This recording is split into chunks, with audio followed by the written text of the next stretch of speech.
One day, the whole horizon begins to move. No command, no king to lead the way. Only instinct drives them onward. Ahead lies the green land, but the road to it has never belonged to the weak. Some will vanish beneath the water. Some will never cross to the far bank. But millions of lives still press forward, for ahead lies the chance to survive.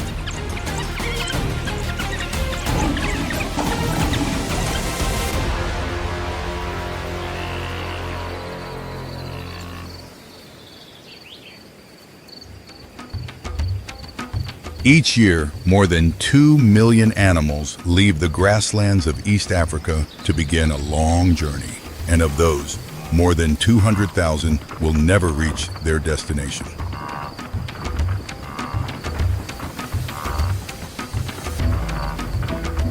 Roughly 1.5 million wildebeest, 300,000 zebra, and 400,000 Thompson's gazelle all head the same way, with no leader, no command.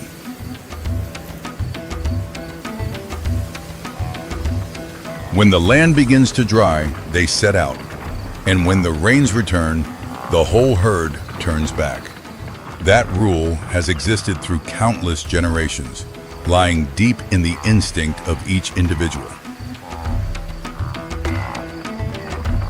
Today, that colossal river of life is advancing toward the narrowest stretch of river on the journey. This is the place everyone that wants to cross to the far bank must pass through. Behind the 2 million animals, the Serengeti grassland is slowly dying. The grass burned yellow, the earth cracked into patches, and the last waterhole dried up a week ago.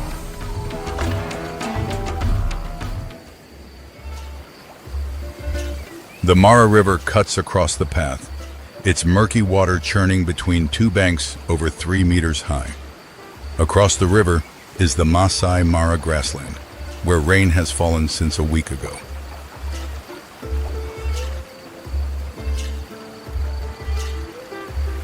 Only a stretch of river separates the herd from that fresh grass. But beneath that murky water are those who have waited for this exact day all year long.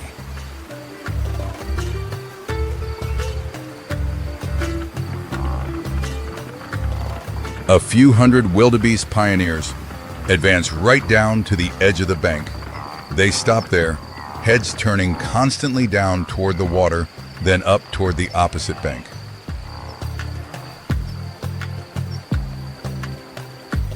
Then one steps fully onto the edge of the bank and suddenly plunges down below.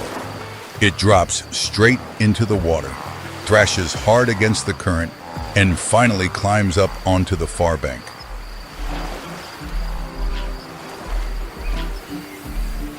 The others instantly follow. While the crossing group is still sparse, the water has not been churned murky, and each one can still find an open space to swim across.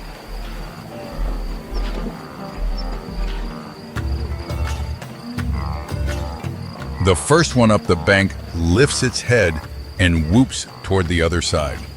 Farther along the opposite bank, a dark band is moving, stretching along the horizon.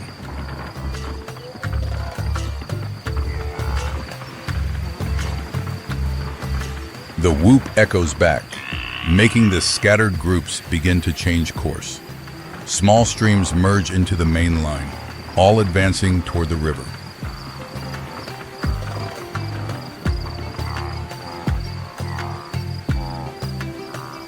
Before long, the ground along the bank is packed solid with bodies.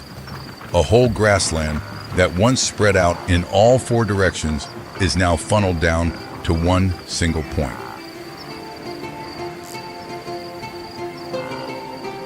Before them is a stretch of river a few dozen meters wide, the water churning hard between 2 steep banks. The distance is not great, but there is only one way down.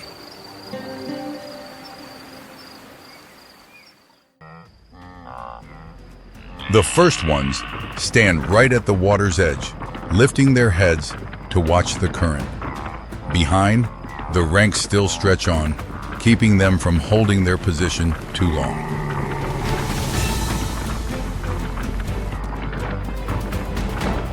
Then one slips off the edge of the ground and drops into the river. The second follows, then the third, as the pressure behind gives them no room to stop.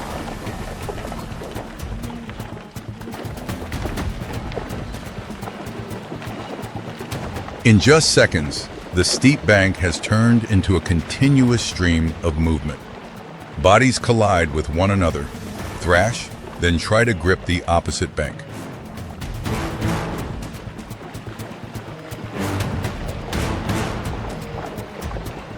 Amid the current, those who lose their bearing are swept askew from the herd. They try to turn back, but the rushing water keeps pushing their bodies downstream.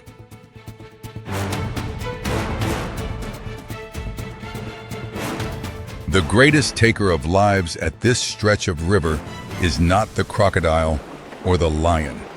It is the density of the herd itself that has turned the crossing into a crush with no way out.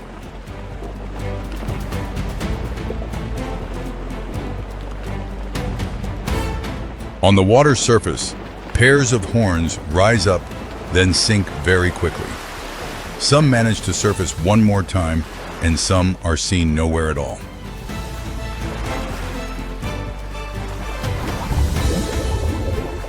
Tens of thousands of hooves churn the river murky, transmitting vibrations all the way down to the mud on the bottom. Those signals begin to wake the bodies still lying in wait.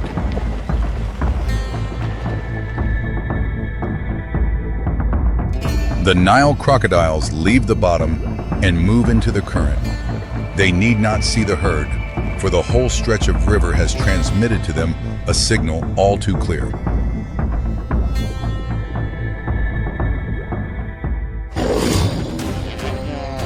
One lunges up from within the murky water. It seizes the leg of one that is swimming, then hauls it hard down into the depths before the water can settle around that spot.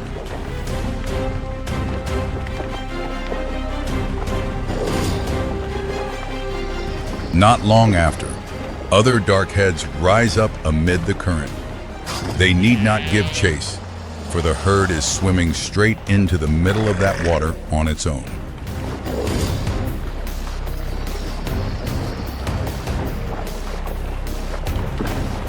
Those who escape grip the muddy bank and climb up. Their feet slip constantly on the soft mud, but the moment they find their footing, they instantly run on.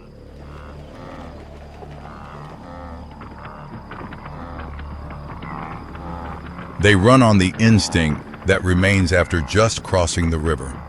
Their eyes see only the patch of ground right before them, and their legs will not stop.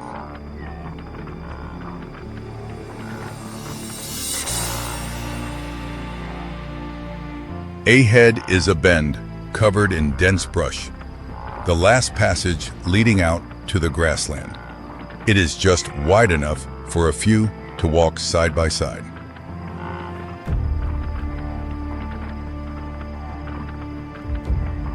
On both sides of the bend are bushes taller than head height, blocking the whole view. Anyone that steps in there cannot see what lies on either side of it.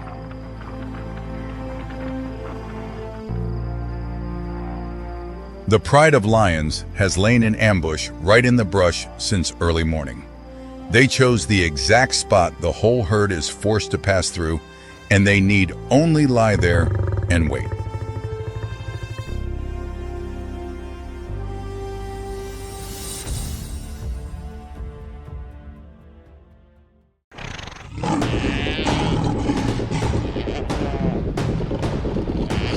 The first one has just entered the bend when a golden shape bursts from the brush.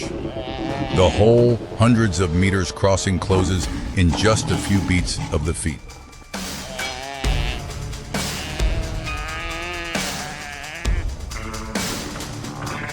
Those behind keep charging forward without yet realizing what awaits. The stream of animals is too dense, and there is no space left for them to turn back.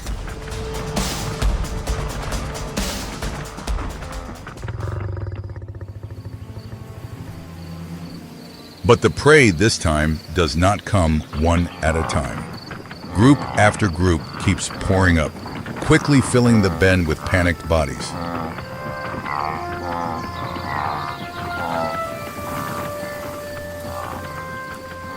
Then the stream of animals breaks through the bend like a flood. Bodies pour through in succession, forcing the lions to dodge to either side to avoid being swept into the middle of the herd.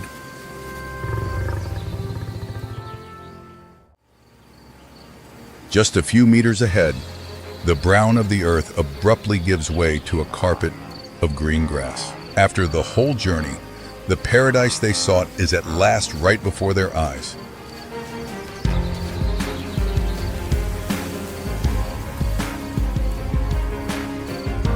Among the stream that has just climbed the bank is a female traveling with her calf. It is only a few days old. Born right in the middle of the journey, the whole herd is still walking.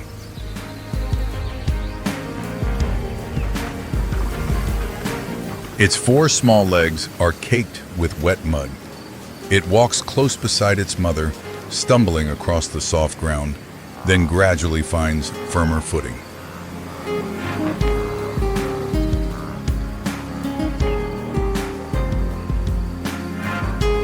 Then it lowers its head to the green grass and begins to eat. It is the first grassland it has ever known, after being born right in the middle of this very journey.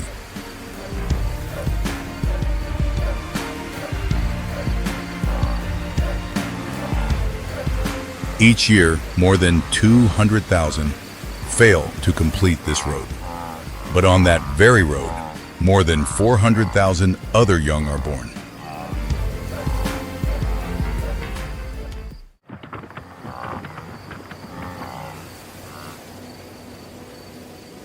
Those losses do not make the migration stop. When one individual vanishes, other footsteps keep filling the empty space ahead.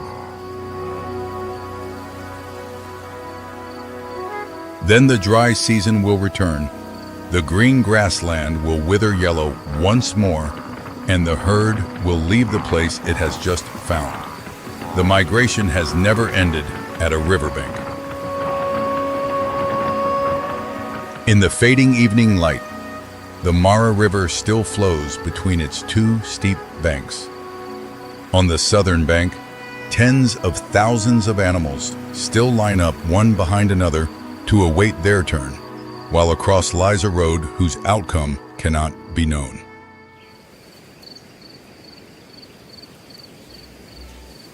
Beside a shallow water hole in the dry season, the soft mud holds a dense scatter of footprints large and small. A small round print of a calf sits pressed right beside the broad footprint of its mother.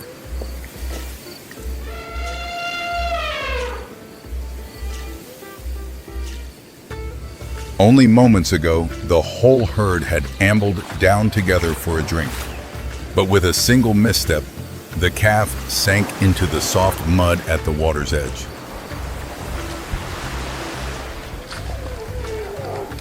An adult elephant's legs are tall enough to wade through, but the calf sinks to its belly. Each time it strains to pull one leg free, the other 3 only drive deeper into the mud.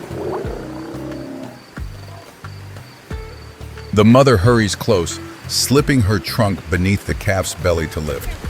That trunk, which can hoist hundreds of kilos, now trembles faintly, not from the weight.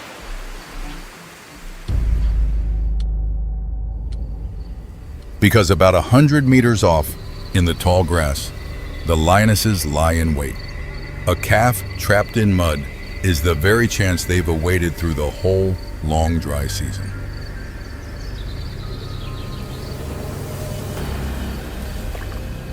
But the mother is far from alone, for an elephant herd is a tight-knit, matriarchal society. One wades in at once, using her feet to push away the mud clamping around the little one.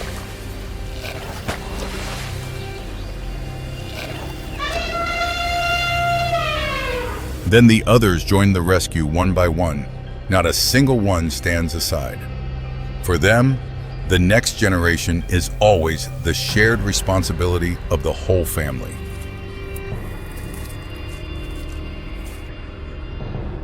As the mother pours her strength into pulling the calf, the herd silently draws into a circle. Every head, every pair of tusks faces outward in all four directions, shielding the young one at the center. Seeing this, the lionesses rise and advance a few paces to probe. But a dozen adult elephants instantly turn to face them. Ears flared wide, white tusks aimed straight at them. A lion's fangs are all but useless against an elephant's hide, while those tusks are deadly enough.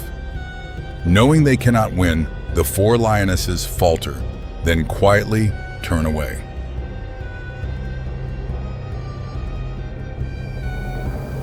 The calf stands on the bank, legs still trembling, as its mother gently lays her trunk on its back to soothe it. And from the south, another sound carries over, the hoofbeats of hundreds of animals.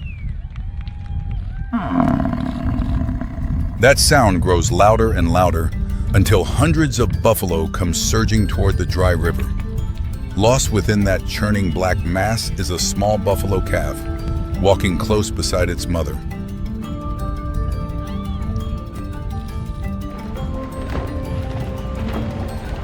The lionesses had been silently trailing the buffalo herd all along.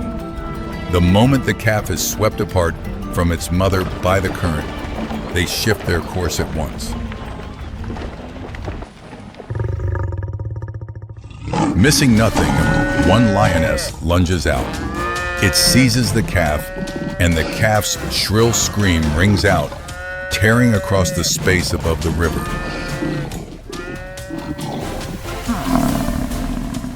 The whole herd had just reached the southern bank when it froze. Then as one mass wheeled sharply back around, hundreds of curved black horns now all point together toward the young one being pinned.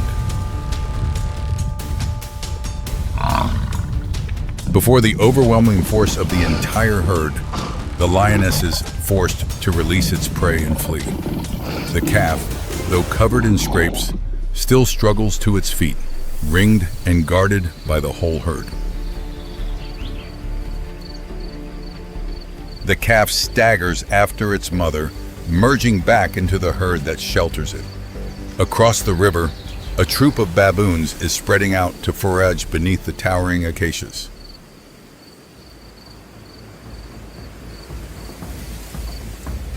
But hidden up in one of those very trees, a leopard lies pressed flat against a branch. Its spotted coat blends into the bark, its golden eyes intently following every movement of the troop.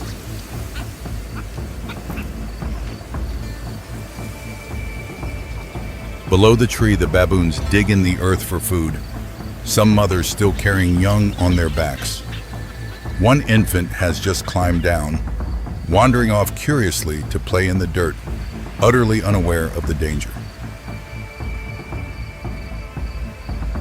The more it plays, the farther the infant drifts from its mother, just a few short steps. But those few steps are enough for a leap from the tree to be faster than any reach of its mother's arm. Then the hunter strikes. From the high branch, the leopard drops and plunges down, snatching up the infant in a single beat, faster than any reflex of the mother baboon beside it.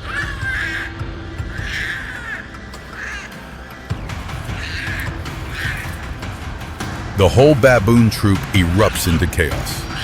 Alarm calls ring out across the forest, but the leopard has already clamped its jaws on its prey.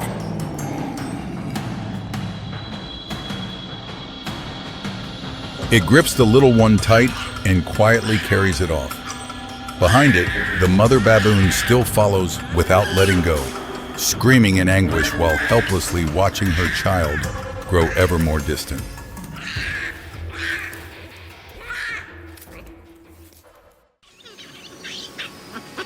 Just minutes later, all the cries gradually fade. The hunt is over, and once again, the law of survival tips toward the predator.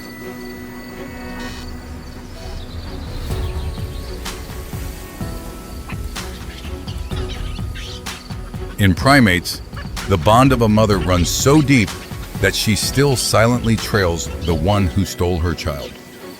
The forest slowly falls quiet. Then from afar echoes a burst of fierce sound.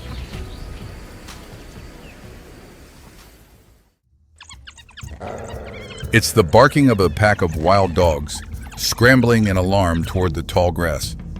Right beneath an acacia lies a deep den, where pups just a few weeks old sleep soundly. What throws the whole pack into panic is the lions, the battered survivors after their crushing defeat by the buffalo. To them, the dogs are rivals for prey, to be killed on sight whenever the chance arises. The pack leader plants itself right at the den's mouth, facing down creatures many times its own weight.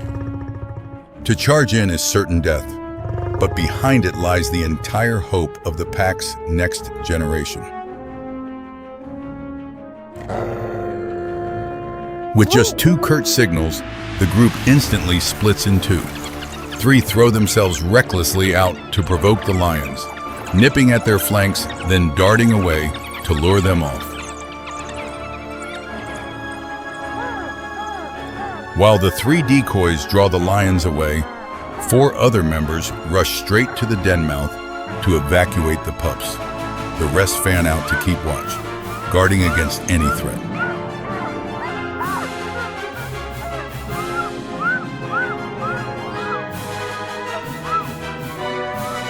The first 4 reach safety, but 2 of the smallest still remain in the den. The lead mother carries one out ahead, then hurries back to fetch the very last.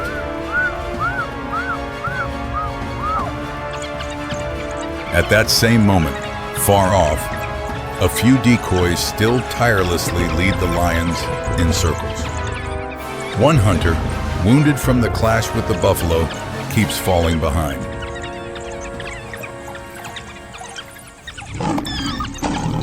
But at that very instant, another lion, still full of vigor, cuts sideways and brings down the slowest one. The unlucky victim is not the pup's father or mother, but only an app.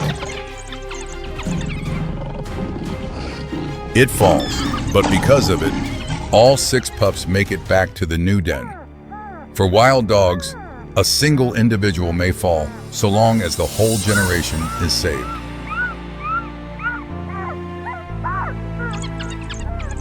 At the new den, the pups lie heaped on one another, fast asleep after the long journey. Around the edge, the whole pack quietly stands guard, their numbers now fewer than in the morning.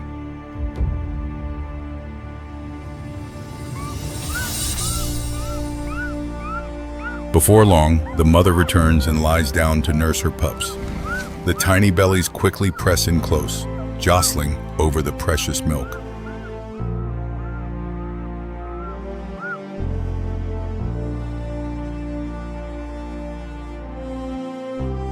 None of them know that to earn this moment of peace, the whole pack had to pay with the life of one aunt.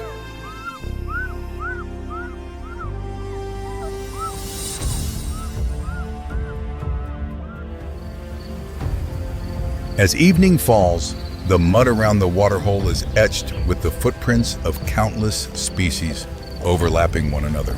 Round prints, cloven hoof marks, and long, slender tracks.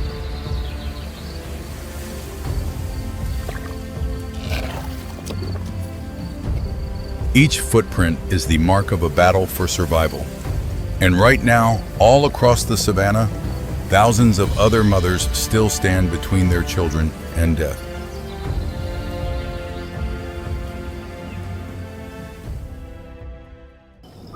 early sun covers the grassland, a male lion lies gasping on the verge of death. From where it lies, a long drag mark is imprinted, as if that body was just hauled some distance. Not far away are dense elephant footprints, each as wide as a serving platter. Strangely, only the lion's tracks lead toward the elephant herd, no other prints visible anywhere. Truth is, a male lion dying after recklessly confronting giants isn't uncommon. What kills them usually isn't weakness, but misjudging their own stature. And it all began yesterday afternoon, when the ill-fated one was still roaming alone. Instead of being wary, it fixed a provocative gaze on the massive elephant herd in the distance. Since leaving its pride, it had consecutively brought down slow-aging prey.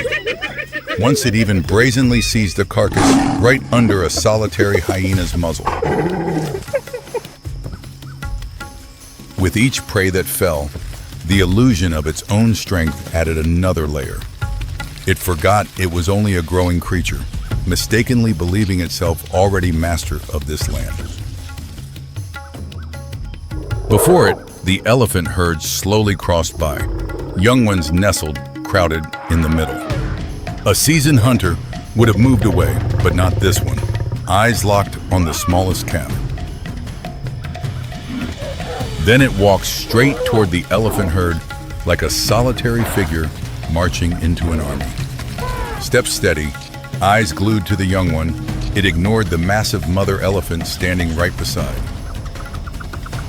Lion launched toward the young elephant, standing isolated at the edge. Mother elephant immediately spun around, but it didn't retreat at all, stubbornly holding its ground with blind confidence. Mother elephant pivoted, one pillar-thick foot came straight down onto the lion's back. Tons of weight crushing down made its body sink deep into earth, spine-shattering vertebra by vertebra. Done, the elephant herd calmly stepped onward, leaving the carcass behind without bothering to look back. Sometimes self-delusion is precisely what sends an animal to its grave fastest. But power delusion is only the first dark corner of animal psychology. Not far away, two cheetahs of the same bloodline and age carry completely opposite fates. The first named Coco, wearing gleaming sleek fur, belly round and full after a hunt. It chews slowly, gaze calm, because no fear has ever accompanied its meals. Complete opposite is Ghost, gaunt to the bone, rough coat, also just brought down prey. Yet it can't eat in peace. Every time it lowers its head, it immediately snaps back up, eyes darting everywhere. Just then, afternoon wind carried a string of hoarse laughter from afar. That hyena pack had not at all spotted the two cheetahs or scented the meat. They were only calling each other out there. Coco only flicked an ear briefly, then lowered back to chewing, unconcerned by distant sounds. But Ghost, hearing exactly that sound, had already sprung up, abandoning the entire meal, eyes flooded with fear. Without hesitation, Ghost bolted away, leaving the prey it just brought down lying on the grass. It went a full kilometer away, though the hyenas were in the opposite direction, not approaching at all. Right as it fled, muscles tensed on Ghost's shoulder, old wounds clearly visible. Those are traces of a terrifying prey theft from the previous year, imprinting obsession into its mind. This was the third time this season it abandoned a meal because of vague sounds. Hunts well, but rarely gets to eat full, because every meal for it hovers with lurking danger. Sure enough, a lone hyena sauntered over, leisurely consuming the portion Ghost left behind. It was more than capable of chasing that one off, but wasn't foolish enough to trade its life for one bite. Eating its fill, Coco rolled over, sleeping soundly under the afternoon light lingering on the grass, while Ghost lay hollow-bellied, curled far away, bitterly watching the hyena take the final bite. Same bloodline, equal in build, yet fate split in two by one single obsession.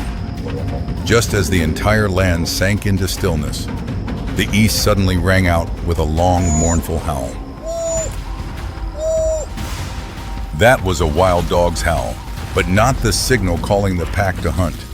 Only the sound of one solitary one, weakening with each beat, the sound of one seeking its pack while no one answers. That young hunter stood stranded amid tall grass, ears raised, eyes sweeping around in panic. Just because it lingered a few minutes when the pack crossed the thicket, it had lost track of the entire family.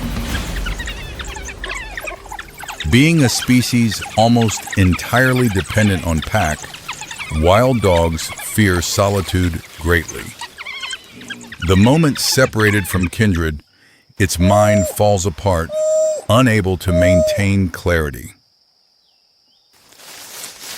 So it bolted off in all directions, swerving one way, then cutting another without finding anyone. Those chaotic running circles didn't bring it back to the pack, only widened the distance. Calls grew fainter with the panicked creature's broken breathing. Ironically, on bare open grassland, those who heard it clearest were hunters rather than its own kind. Hearing those sounds, a lioness lying nearby immediately pricked ears. In her eyes, the young dog, stranded without pack protection, was no different from a meal delivering itself. It little knew every rescue call was inadvertently inviting death closer. In the western grass patch, a pale yellow shadow silently parted grass, advancing, smooth and utterly deadly. When the predator revealed itself fully, instead of bolting, it should have, young dog stood rooted. Extreme panic paralyzed its reflexes, turning it into a motionless statue. Hunter launched decisively. Everything ended in just one instant. Young one's life extinguished right on the grassland, only a few hundred meters from its own pack. As sun paled, the wild dog pack tracked signs, finding where the young one fell. After nuzzling the last fading warmth, they raised heads, howling a farewell. Farewell song not yet faded, earth beneath the dog pack's feet began trembling and rumbling. Not the footfall of elephants or lions, but seismic force from countless hooves. The entire northern horizon darkened to murky, seeming like clouds, yet being countless animal bodies. That was the great wildebeest migration flooding southward. Each year, over 2 million follow rains, wandering for new grassland. Blocking that journey is the Mara River, with its steep banks and lurking crocodiles. One leading individual stopped startled right at the steep bank, hesitating before a fierce current. Behind, the million following had no idea, kept pushing forward relentlessly, pressing them toward the edge. Weight from behind kept surging. Those at front didn't plunge in of their own will. They were shoved by kindred, while those doing the shoving were themselves pushed by the layer behind, impossible to hold back. One by one, they tumbled headlong off the rock bank, plunging headfirst 2 meters into the water. Then a second, third, then an entire long chain poured in one after another because those behind wouldn't stop. Momentarily, layer upon layer of animal bodies crashed down, tier stacking on tier. Those below suffocated under weight, Those just surfacing were immediately pushed under by the next arrival, river section resounding with bellowing. Below, the crocodile pack barely needed to expend effort hunting. Prey kept tumbling off the cliff face above, offering themselves right into gaping jaws, waiting ready. Cruelly ironic, right nearby was a gentle sloping bank leading gradually down to water. That spot was completely deserted, not one breaking from the flow to go there, because the frenzy had swept everything away. Entire herd reaching the riverbed struggled climbing up the other side, but that was also a steep reverse slope. Hemmed in between two sheer cliff faces, they trampled over kindred, finding no way out. Only much later did the migration flow thin out, last one splashing across, then reaching the far bank. The cruel truth was, most deaths today came from crushing and trampling, not at all from the reptiles below. Despite the stretch of river left in chaos behind, surviving animals continued south. Behind, another million creatures were advancing, the next day again converging on the same old cliff edge. Evening descends, Mara River flows slow, well-fed crocodiles lie savoring. On the bank, vultures pick at portions, waves washed in, water quietly carries surplus downriver. On the cliff face, morning's hoof-mark gouges still hold their impressions. Water below has settled crystal clear, yet to the north, dust clouds already billow, signaling a new wave of migration. At the gentler bank nearby, zebra herd leisurely lowers heads beside calm water. No one would guess this spot just this midday was still thundering hooves and bellowing wildebeest. But right beneath that clear water, a just satiated crocodile's eyes still quietly watch upward. It lies motionless, pressed near the water surface, gaze never leaving the muzzles dipping low. From above, the East African savanna appears as an endless golden canvas, where the shadow of large wings glides silently in parallel with a dark streak moving close to the ground. Beneath an acacia tree, a pride of lions rests after a meal. Bloodstains still ring their mouths, completely unaware of the brown eagle circling overhead and gradually lowering its arc. Under the low grass nearby, a black mamba nearly 3 meters long slides across a trail, carrying in its fangs enough venom to kill 10 grown adults.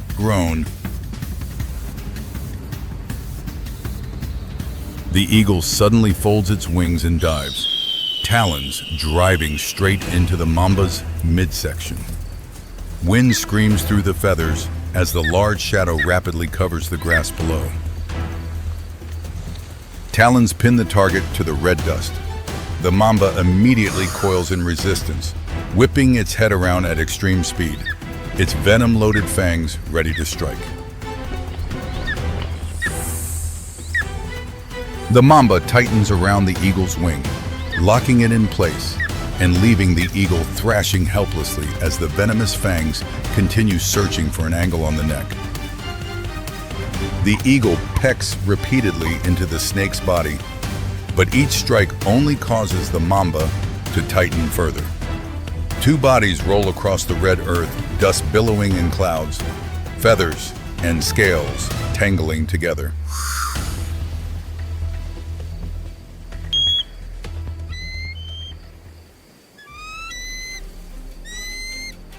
The sound of the violent struggle causes the lion pride to raise their heads. Two females rise and move slowly forward, curiously watching the cloud of red dust rolling up along the trail.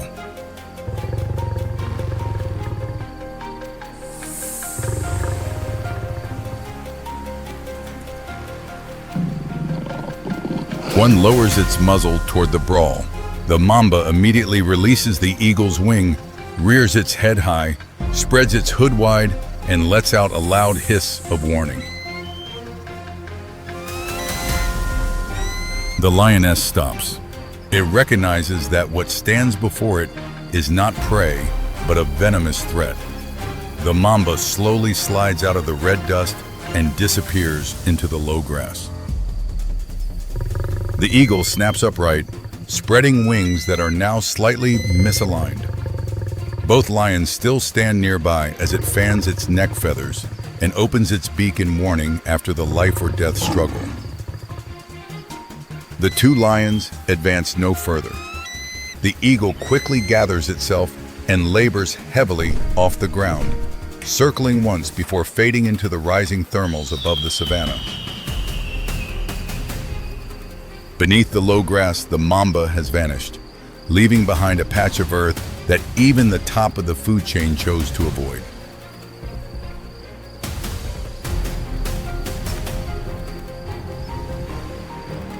In the end, all three species walked away. No true winner, only creatures that understood survival sometimes matters more than continuing the fight.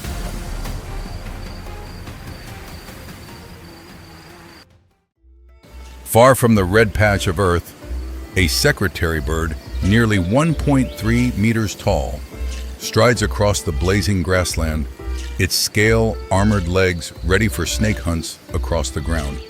For this bird, the legs are the weapon, thick scales resistant to venom and kicks of tremendous force, moving steadily through the dry grass in search of the next prey.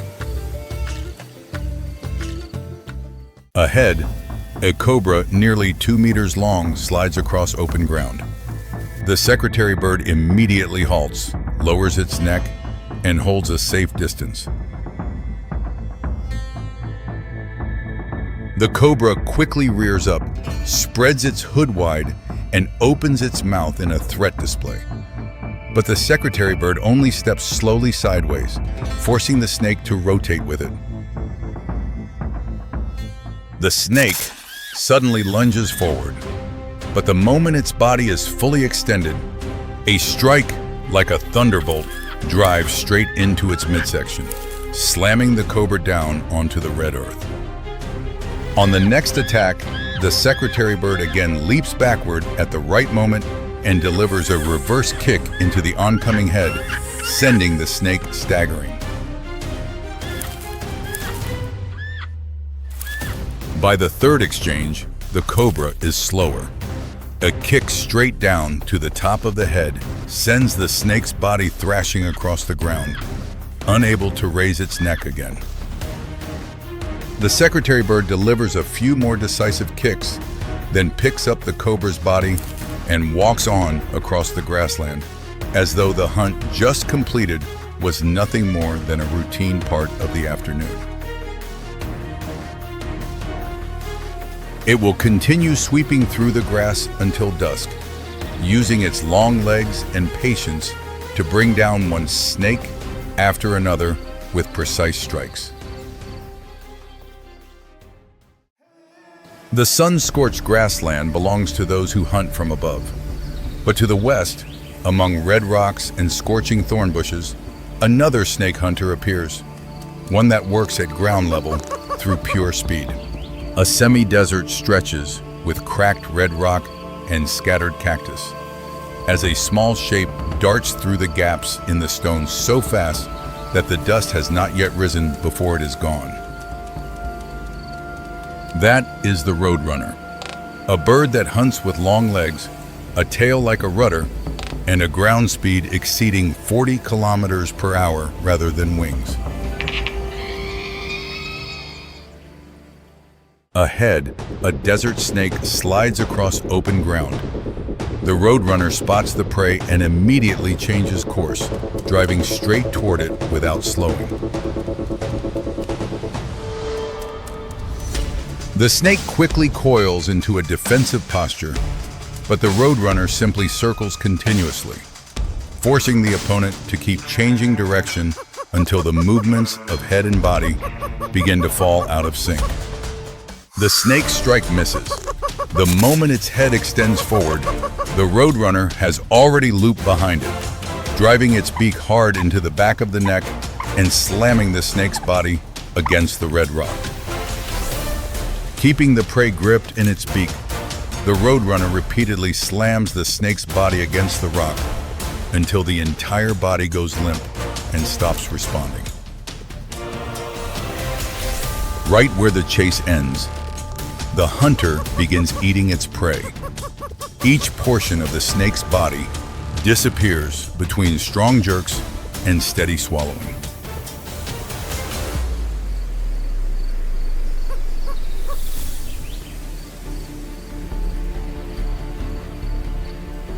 On this arid land, the window of survival is always brief. Just minutes ago, a living creature was finding its way to survive. Now it has become the energy source sustaining another life.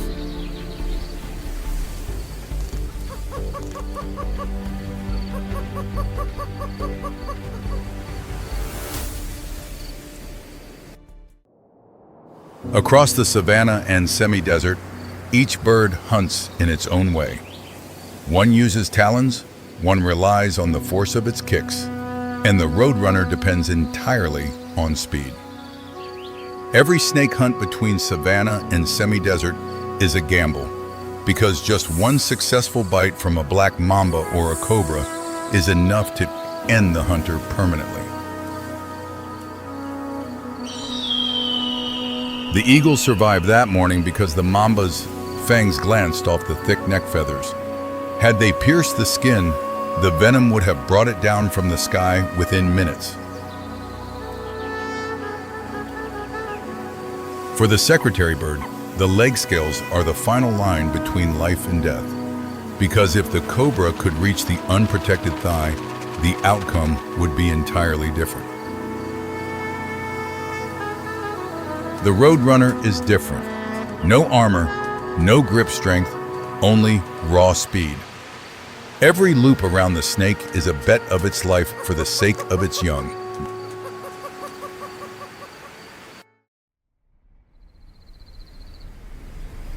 The brown eagle perches on a dry branch, wings pressed to its body, waiting for the bruised muscles to recover after the struggle. Further out in the afternoon grassland, the secretary bird still paces slowly through the yellow grass, knowing snakes are most active as temperatures begin to fall.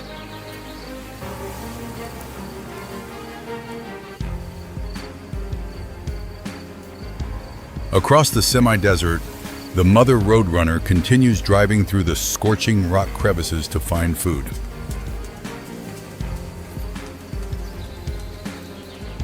And beneath the acacia tree, the lions still lie there.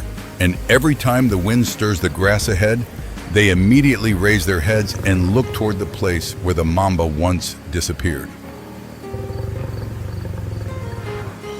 Tomorrow, the eagle will circle the sky again. The secretary bird will step through the yellow grass, and the roadrunner will continue racing through the red rock.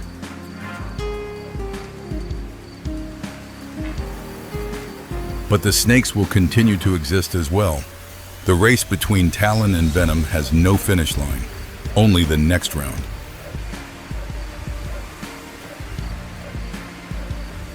When the last ray of sunlight leaves the savanna, the mamba still slides silently through the wind-stirred grass, fast enough and venomous enough that no one wants to cross its path a second time.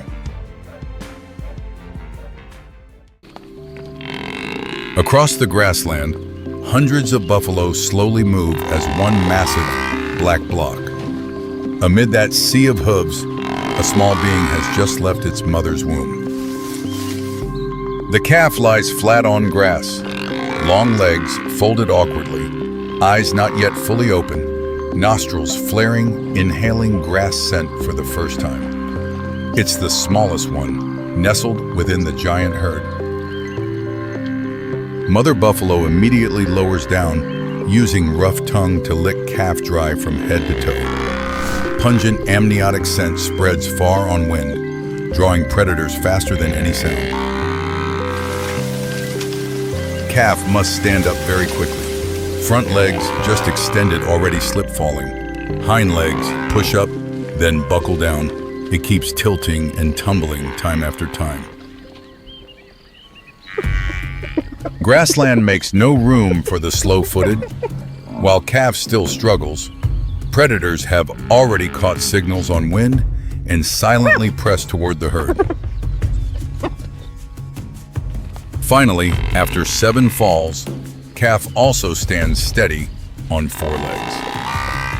That moment is very significant because now it can keep pace with entire herd steps.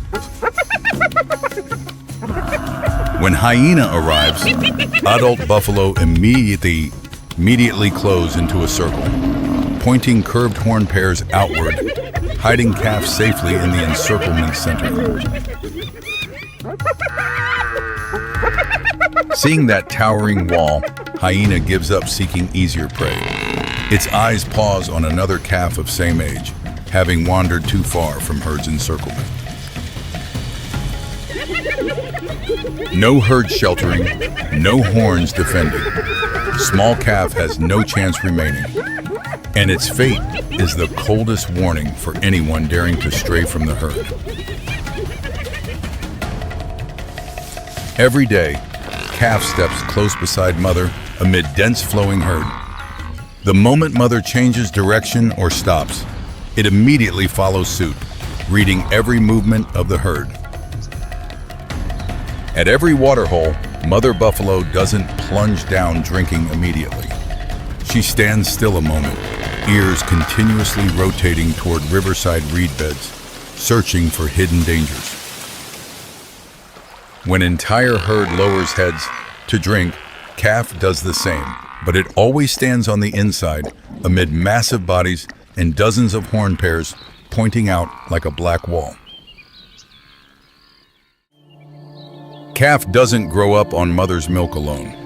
It matures amid hundreds of vigilant eyes and countless horn pairs ready to turn in one direction when danger arrives.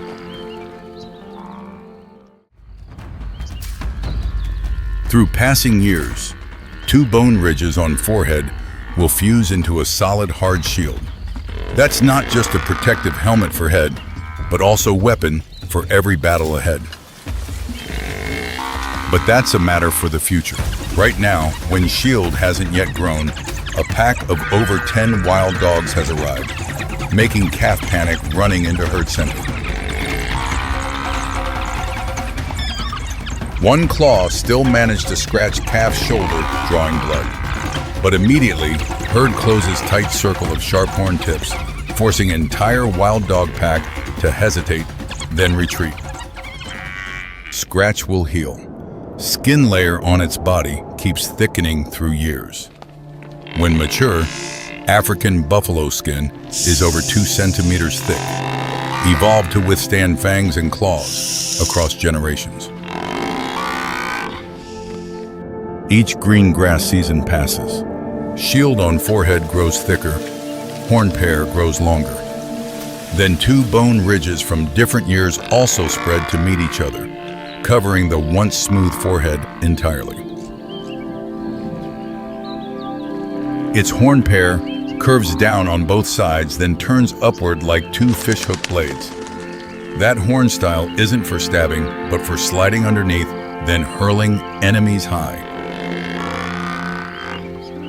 Now, buffalo is stocky muscle mass weighing over 600 kilograms. Pitch black bone shield on forehead is hardest point, an impenetrable defensive plate.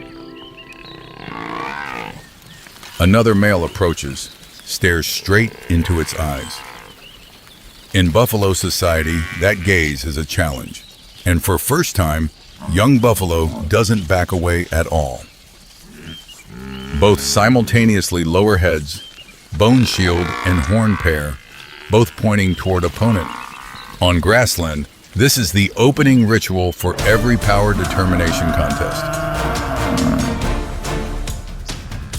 2 massive bodies charge straight at each other. Sound of shields colliding echoes like rock striking rock, while porous bone layer inside quietly absorbs most of collision force to protect skull. Neither yields. 2 shields press tight against each other, 4 legs gripping ground, 2,000-pound bodies pushing and shoving, making hooves churn ground into deep furrows. Finally, other male tires. Hind legs slip long, then turns leaving. Winner's shield still intact. Not a single crack after dozens of collision strikes. Cow group advances around the victor. One gently rubs head against its shoulder. Right to pass on bloodline only belongs to one strong enough to stand firm after every confrontation. That porous shield withstood even a gore from a male weighing the same. What has withstood that terrifying impact's force means predators' fangs and claws can also barely penetrate. Dry season arrives. Buffalo herd again begins journey seeking new grass source. But hidden in tall grass along the way, yellow eyes have silently tracked them for long. That's a lion pride. They understand one adult male buffalo cannot be brought down by a single individual, but requires entire groups' coordination. They choose one old buffalo that has fallen behind, slower than entire herd.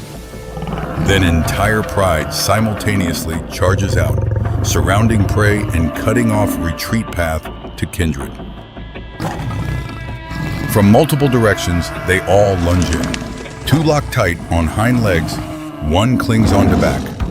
Old buffalo staggers, then buckles knees, while entire herd panics, scattering fall. Lead one clamps tight onto scrub, but fang set only slips smooth on hard bone layer. Porous structure inside shield has neutralized bite force, making the clamp harmless. Another aims for throat, familiar move to make prey stop breathing. But buffalo's neck too sturdy. Its jaw cannot fully encircle to squeeze tight. Thanks to solid shield and muscular neck, old buffalo still stubbornly holds out few more minutes. Then suddenly, entire herd fleeing in distance simultaneously turns back. Leading that army is exactly the small calf from back then, one who once fell 7 times before standing on the first day. Now commanding entire herd, charging straight into lion pride. Just one head toss, fishhook horn pair has hurled the one riding old buffalo's back flying. Following is hundreds of pitch black muscle masses, simultaneously charging like a storm. Before forest of horn tips rushing from every direction, lion pride has to release prey and flee. For first time, those crowned rulers must tuck tail fleeing before prey. Old buffalo strains to stand, hind legs still bleeding. On horn shield at forehead, only a few fang scratch marks, but no tooth reached bone. Entire herd clusters around, escorting old comrade into safety within encirclement. One who was once sheltered now stands at front line, serving as shield for kindred. Then journey also brings entire herd before a river, final boundary before promised land. No choice remaining, they bravely plunge into the water.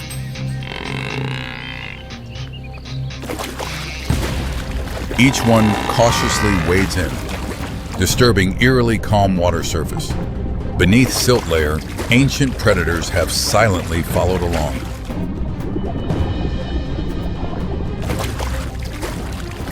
Suddenly, water beneath buffalo's feet explodes. A crocodile springs out, locking tight on hind leg. Bite with terrifying force holds prey, determined to drag it to river bottom. Yet it chose the wrong prey. Nearly 700 kilograms weight plus 4 legs planted deep into mud bottom makes buffalo immovable as stone, despite crocodiles straining to drag and pull. Increasingly, more individuals rush to press close to riverbank, forcing crocodile to slowly loosen bite, then silently retreat into murky water.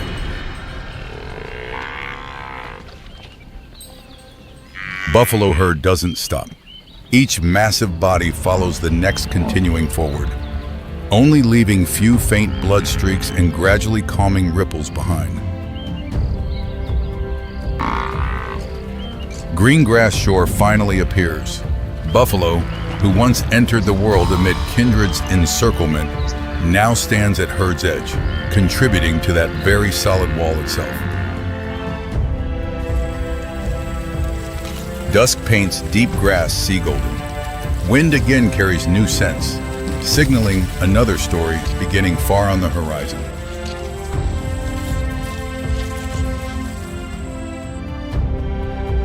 Somewhere behind shifting grass, another pair of eyes has just opened. This place has never belonged to one species. Each dusk is start of another life. The grassland of southern Africa, in the middle of the dry season, earth cracked open in great patches, grass burned flat, and the last water source vanished many weeks ago. But deep beneath the dry surface, a creature still exists. Its body nearly shut down, metabolism drastically reduced to hold on to its last reserves of moisture. Through months without eating or drinking, heart beating slowly, waiting for the familiar signal that will wake the body back to life.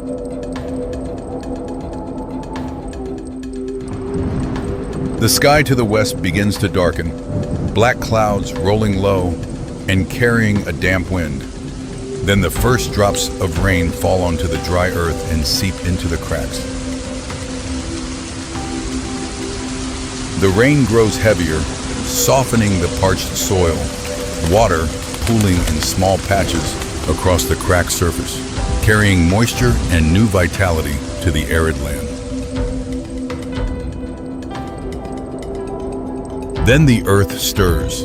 A crack widens, mud bursts upward, and from below, a large head with amber eyes slowly rises after months of concealment. The African bullfrog has a body as dense as a mass of muscle sunk in mud, jaws occupying nearly half its head, lined with small spike-like teeth. Once prey has entered, there is no escape.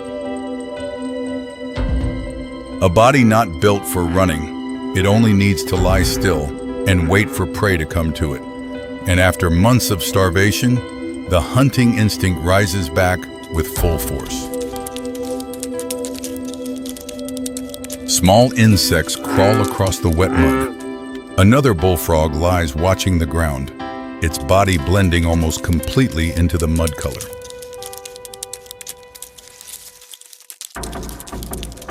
A millipede passes close. The bullfrog's mouth snaps open, tongue fires out, jaws close. From the moment the prey touches down to the moment it disappears takes half a second. 10 minutes. Dozens of insects have vanished.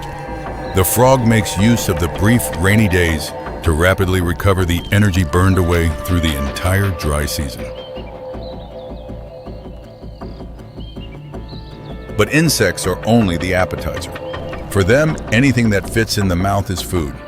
And around the newly formed water pools, larger prey gradually appears.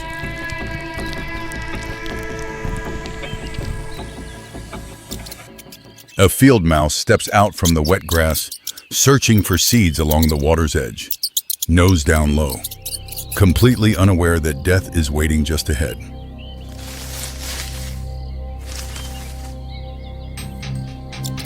It takes one more step, then the mud explodes. The frog's mouth snaps open, swallowing the mouse whole, locking every struggle down with the sharp teeth lining its mouth. The eyeballs press downward to help push the prey deeper into the throat. The mouse disappears, hind legs kicking weakly, then going still. The belly swells, but the mouth is already ready for the next one. 2 weeks after the rain, The savanna is drying again.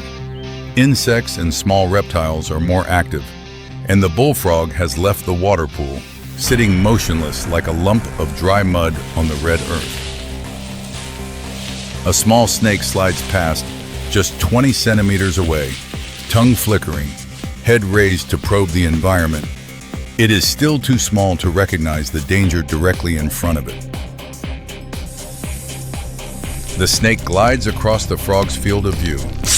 A strike launches upward, misses. Red earth flies up as the prey attacks and tries to find a way out.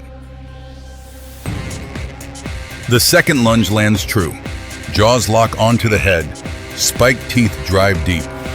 The snake's body coils and tightens around the frog, but is pressed flat against the ground. The frog begins to swallow. The grassland returns to quiet. The frog, lying still under the warm sun, belly rounded and full, beginning the slow process of digestion after a series of heavy meals under the sunlight slowly returning. The rainy season brings not only food, but the opportunity to breed, when all activity must happen quickly before the last drop of water disappears. At the largest water pool in the area, dozens of males gather, throats swelling as deep calls roll across the savanna, drawing females and staking out control of the breeding center. The strongest male holds the central position where the water is deepest, while others ram, press, and bite each other to win the only chance to continue their lineage. When the female arrives, mating is quick. Eggs are fertilized immediately and cling to moss and grass, beginning a life cycle that must outrace the receding water.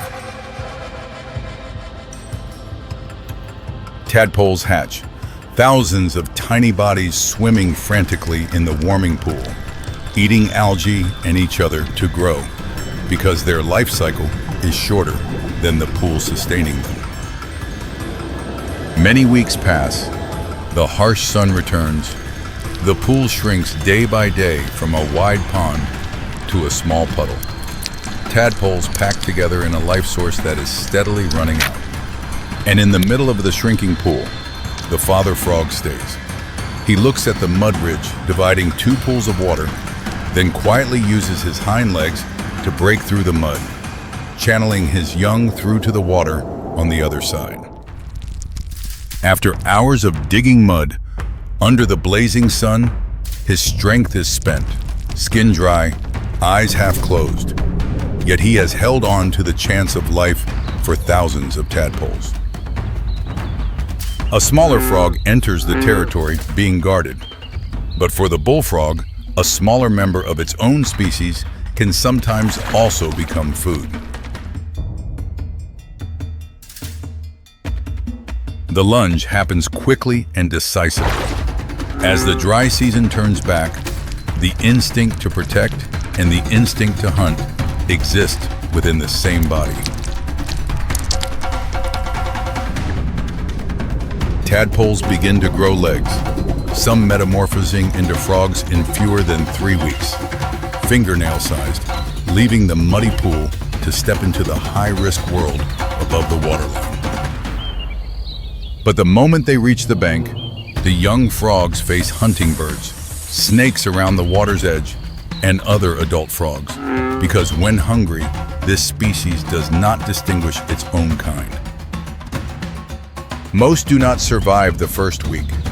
Of thousands of eggs, only a few will still be alive by the following rainy season, but those that remain will grow into monsters like their father.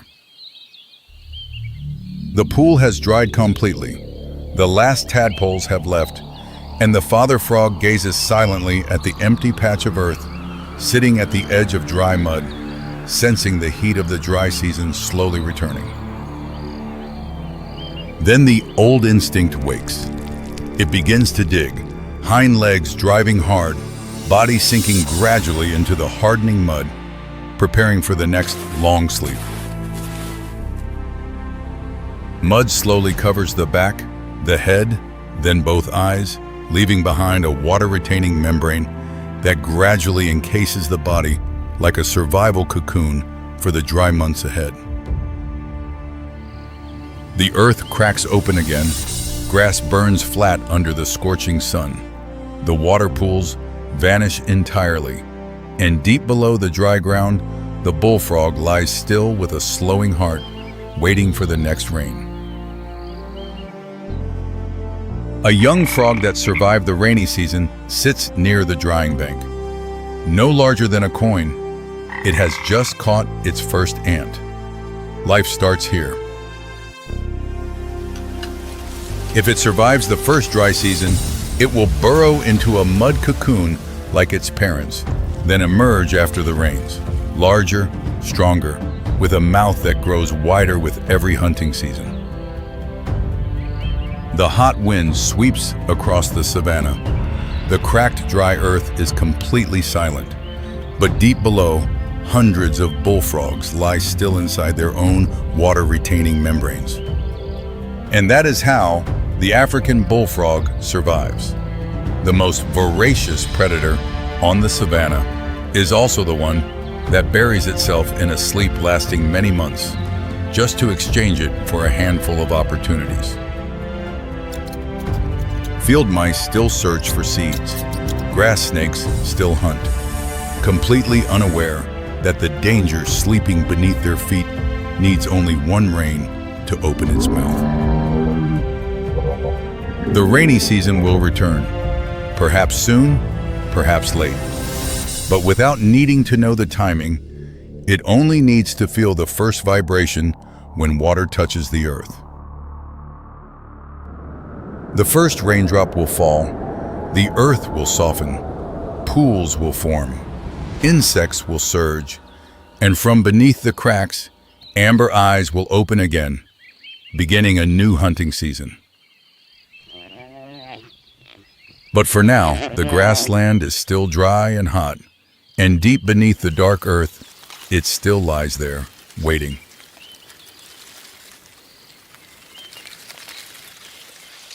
The ground trembles faintly. Not rain yet, only wind moving through the grass. But sooner or later, the water will return, and it will be here when that happens.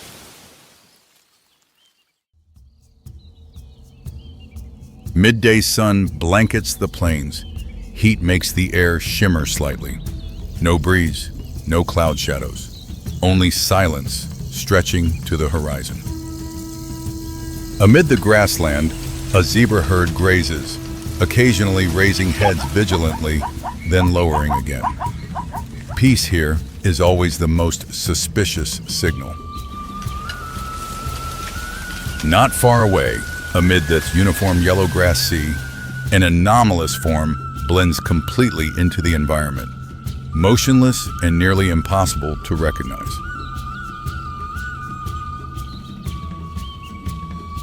That's a lioness, lying flat less than 5 meters from prey.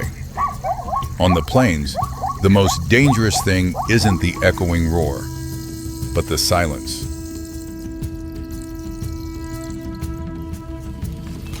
Africa isn't where the strongest rule, but where the best hidden survive. Biological camouflage is the supreme weapon of assassins. Lions are large cats living in prides, but most hunting activity belongs to females, individuals who directly approach and bring down targets.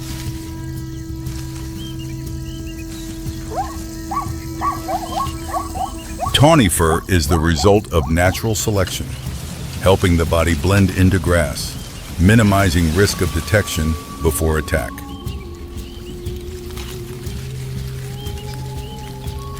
When approaching prey, lionesses lower their bodies flat to grass level, moving extremely slowly, just enough not to create clear movement signals to prey. And they always approach against the wind, keeping body scent behind. This is technique accumulated through many hunts, not just simple reflex. Pack hunting turns them into perfect coordination machines. One group blocks ahead, one group chases, forcing prey to charge straight into ambush. Lionesses have been in position since before dawn. The zebra herd is very close, but doesn't detect them. The invisible encirclement has closed, waiting for the activation moment. An individual separates from the herd, stepping into the gap between two ambush positions. Yellow eyes track each footstep of prey. Claws press lightly into ground. Lions from behind accelerate, forcing prey to run in predetermined direction. Escape reflex actually leads it into more dangerous territory.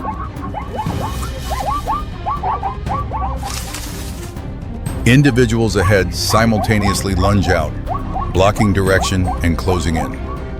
The entire sequence unfolds in seconds, ending an ambush prepared over many hours. The zebra herd scatters and retreats. Lionesses stop. Target achieved. On the plains, initial distance matters more than final speed. But lionesses aren't the only assassins. When evening descends, another predator begins activity. A solitary hunter even lions are wary of.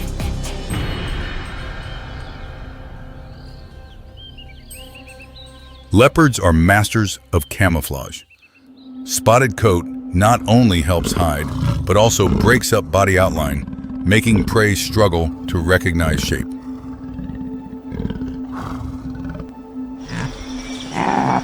In complex lighting conditions, this mechanism allows predators to be present right before eyes without being detected in time.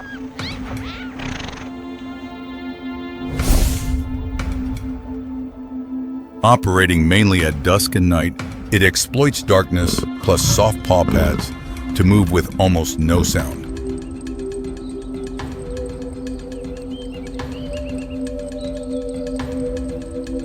And leopards can drag prey heavier than their body up trees, turning canopies into safe dining places beyond reach of other species.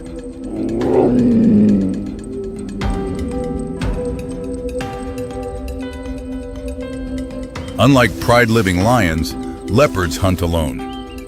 Solitude helps reduce sound and signs, maintaining absolute advantage of surprise.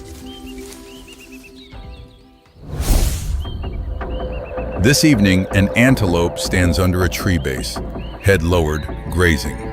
Its reflex scans both sides but completely ignores overhead.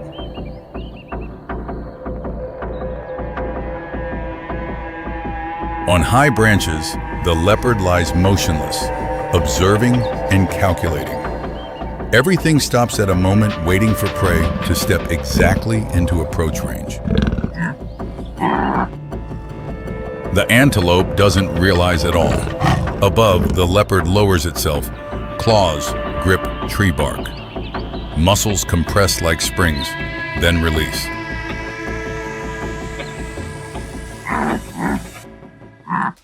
The leopard lunges down. Front legs seize the antelope's neck. Jaws lock tight upon touching ground, making prey unable to react. In only a short time, the leopard drags prey up the tree and disappears into the canopy, erasing all traces on the ground.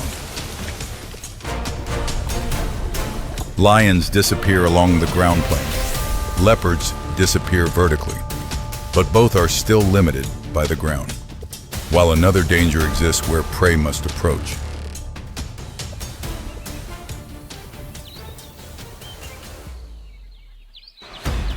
The Okavango region's largest river enters migration season. Thousands of wildebeest gather at the bank, hesitating before the calm water surface, where death hides invisibly. Nile crocodile, reaching 5 meters long, weighing 700 kilograms. Right now, almost absent. Only eyes and nose protruding, the rest blending into murky watercolor. rough gray-brown skin matching river mud helps it hide completely. It lies motionless for hours, waiting for prey to step into attack range. Bite force over 3,500 pounds per square inch, strongest in the animal kingdom. And reaction speed occurs so fast, prey cannot respond. Thousands of wildebeest begin flooding into water surface churning chaotically. They must wade across, though knowing each step carries risk. Water surface suddenly explodes. Crocodile jaws clamp tight on the nearest wildebeest's hind leg, then drag prey, disappearing into the water in seconds of silence. Multiple attack points occur in short time, breaking formation. Pressure increases as individuals struggle to escape the water area.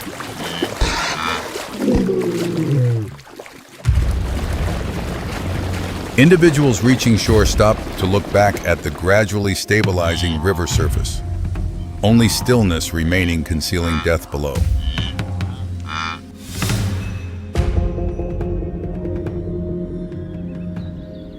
Three assassins, three different camouflage types.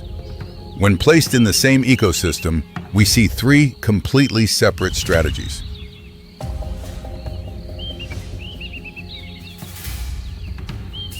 Lionesses camouflage horizontally, blending into grass and using pack coordination to drive prey into kill zones.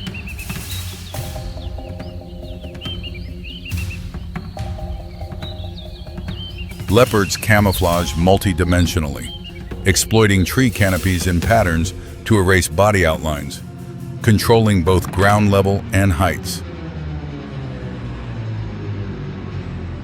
Nile crocodiles camouflage absolutely, hiding underwater, patiently waiting for prey to step into range.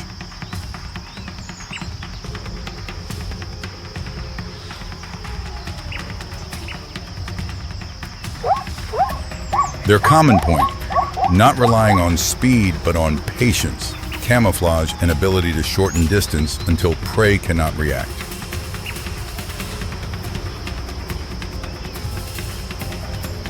But on the Okavango savanna, the three assassins' territories often overlap. The same zebra herd can face all three in one day.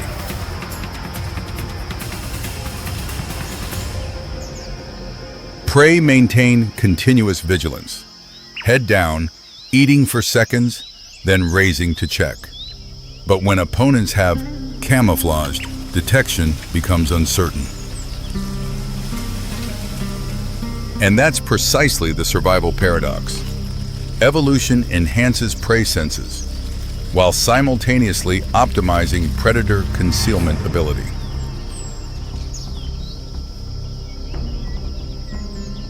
Evening descends on Okavango. Zebras who survived the morning ambush are advancing toward the riverbank, slower, more vigilant, and no longer separating from the herd. They stop far from shore, a few lower to sniff grass, then immediately raise heads. Morning's lesson still imprinted in reflexes. The lead individual advances first, scanning river surface and both banks, checking even the dangerous upper layer before stepping forward, only then allowing the entire herd to advance. The zebra herd drinks in rotation rhythm, half with heads down, the other half observing. No longer moments when the entire herd loses vigilance. Below water, crocodiles have positioned, but distance is kept farther than usual, conditions insufficient for effective strikes.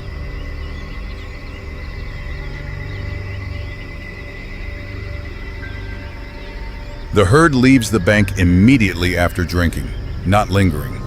Quick decision helps reduce time exposed in risk zone.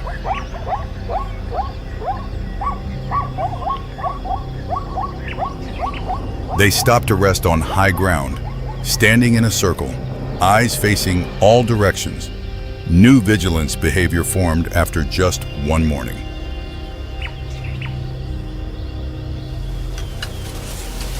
In sparse forest, an African rock python lies motionless, coiled under a rotten tree trunk. Body pattern blends into tree bark, camouflage based on shape and color. Or a black mamba slides on tree branches, blending into dry branch color, so fast and silent only detected when already too close. And on the dry grassland surface, an African chameleon is changing color to match environment, continuously transforming to blend with surrounding background.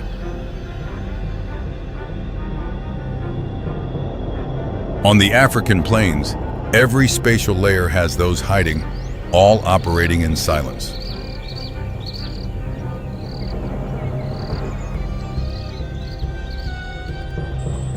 The zebra herd stands on high mound, choosing open place to rest at night. Long visibility, few concealment points, minimizing ambush risk. Evolution doesn't favor the noisy, but favors those controlling appearance timing. Right moment, close enough, and effective.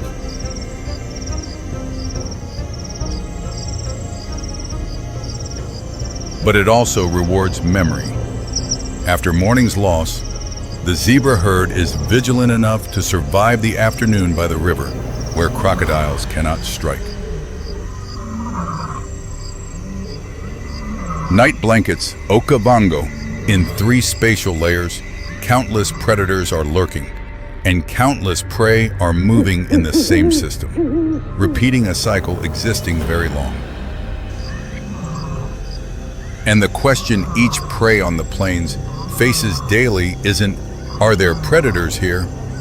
Because the answer is always yes. The real question, the life or death question, is much simpler.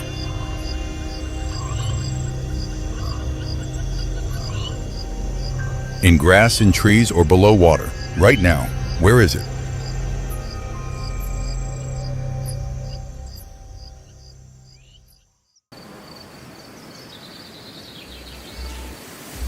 Each year, this stretch of river swallows nearly 10,000 lives, in exchange for a path onward for the whole herd. This is the price of the Great Migration.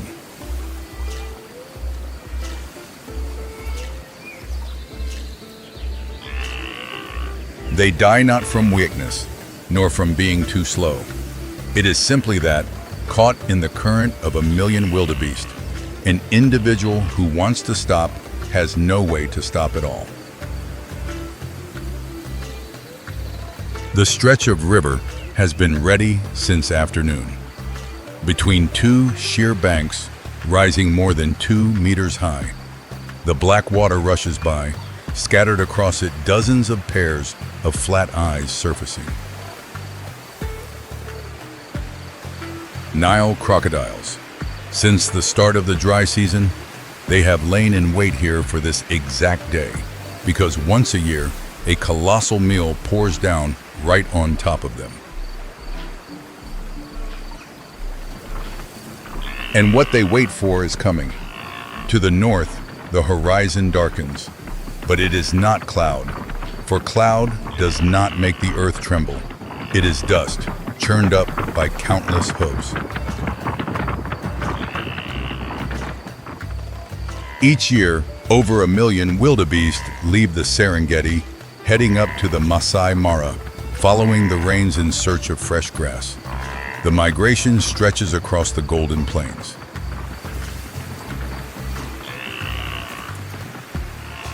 The first group has reached the bank, thousands of bodies flooding the edge of the cliff. Ahead lies a deep drop. Below the drop lies dark water. On the water's surface, something waits. The leader looks down. And it freezes. Its eyes register the depth, register the shapes drifting below, while instinct screams a single command: do not step. In this moment, it is still itself.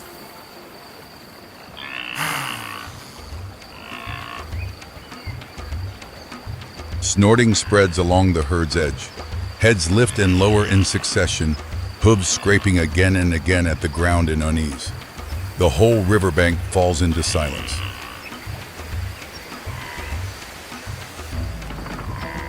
Hundreds of meters from the bank, the herd behind still marches steadily on.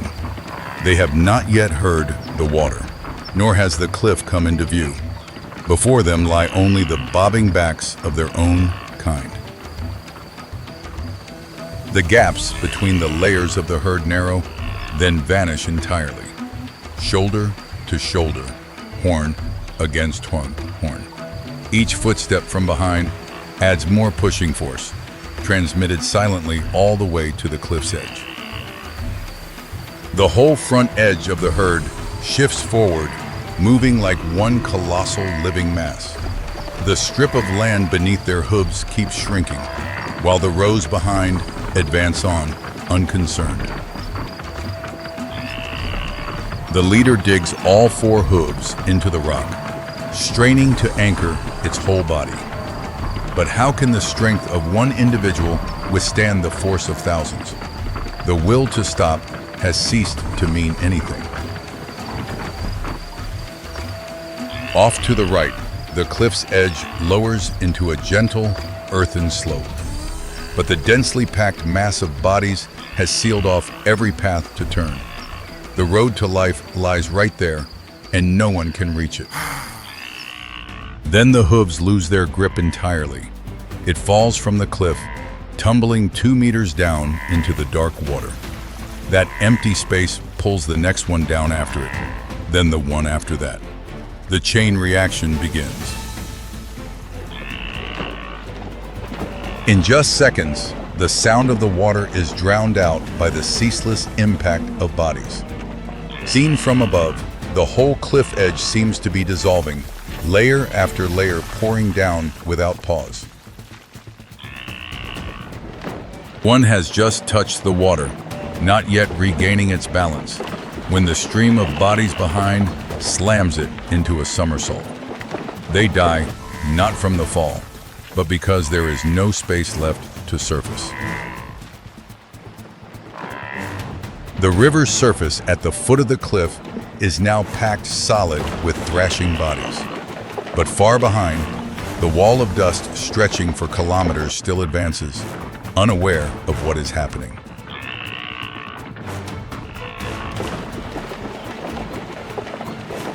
The whole stretch of river turns white with foam thrown up without cease. Then that white slowly fades, giving way to a murky pink spreading out from the tears in flesh and skin.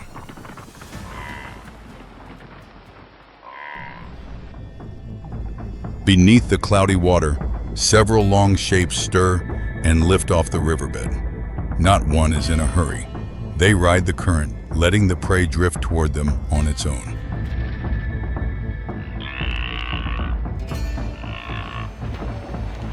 The hunters here do not swim a single stroke. The current does all the work of delivering the prey, while they simply lie there, waiting for a body to drift past before their jaws. The jaws snap shut, gripping tight onto a leg that has just touched the water. That crushing grip leaves no chance whatsoever, and the entire massive body is dragged down beneath the dark water. It hauls the prey out to deep water and begins the death roll. 4 meters of body spin around its axis, jaws still clamped tight, leg joints tearing apart under the twisting force.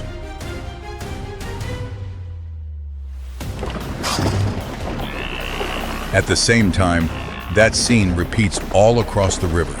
Dozens of them, each gripping tight to its own piece of prey, churn the whole surface until it seethes as if boiling.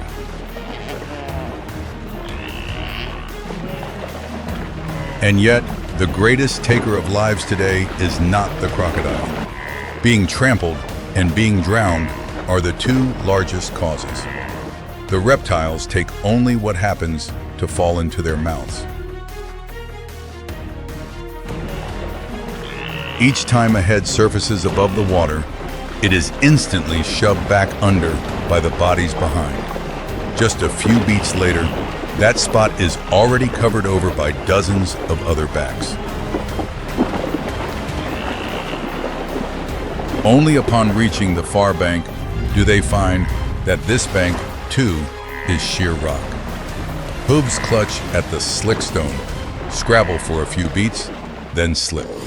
Both sides are sealed off, with only water in between.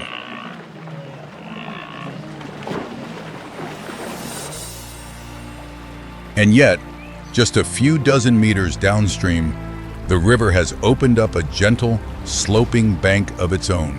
Green grass reaches down to the water. The road to life is laid out right there, and no one takes it. The whole stream swimming below does not veer in the slightest. Thousands of bodies all press toward one side, as though led by an invisible command, ignoring the way out right beside them. The crocodiles in the river are already full, but their jaws still refuse to stop. They seize hold, then release, no longer able to soar or wallow, leaving behind bodies that belong to no one.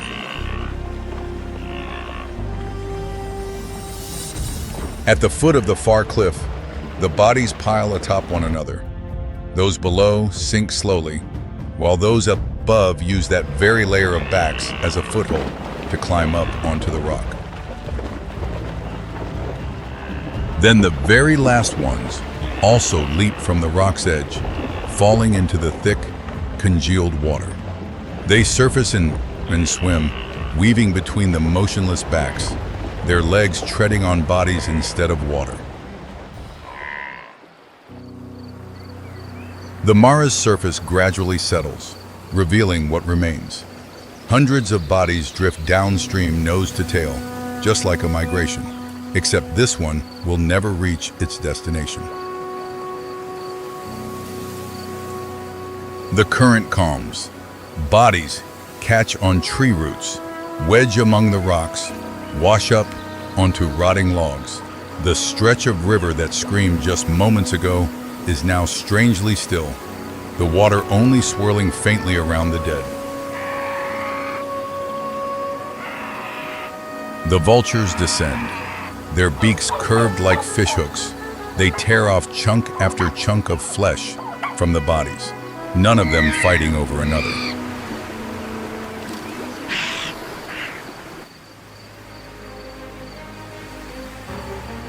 On the far bank, the survivors have already begun to graze. Their jaws are chewing once more, but their bodies have not forgotten the price paid to set foot here.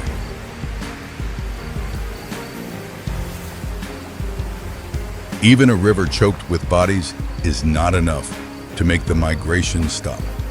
The herd continues on southward, while millions of others are still on their way, streaming in. Tomorrow, at this same cliff, the current will pour down again. The crocodiles will gape their jaws and wait once more. Will the next herd notice the gentle sloping bank, or crowd once again to the cliff's edge?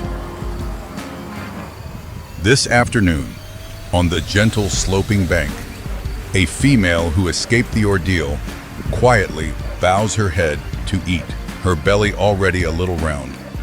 The life within her, next year, will stand before that same river on its own. A North American marsh wrapped in thin early morning mist, reeds swaying softly in the breeze. Amid the shallow water, a tall figure appears, its blue-gray plumage blending into the marsh backdrop.